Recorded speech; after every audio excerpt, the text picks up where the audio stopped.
मालिक है। कोई मुसीबत जमीन में और खुद तुम पर नहीं पड़ती मगर पेशतर इसके कि हम उसको पैदा करें, एक किताब में लिखी हुई होती है और ये काम अल्लाह को आसान है।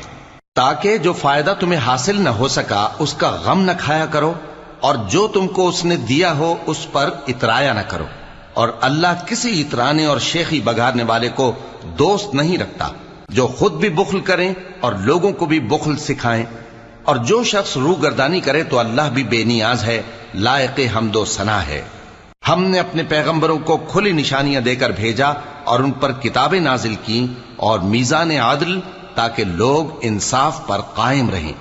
और लोहा पैदा किया कि उसमें असलहा जंग के लिहाज से जोर भी बहुत है और लोगों के लिए फायदे भी हैं। और इसलिए कि जो लोग बिन देखे अल्लाह और उसके पैगंबरों की मदद करते हैं, अल्लाह उनको मालूम करे। बेशक अल्लाह जोर आवर है,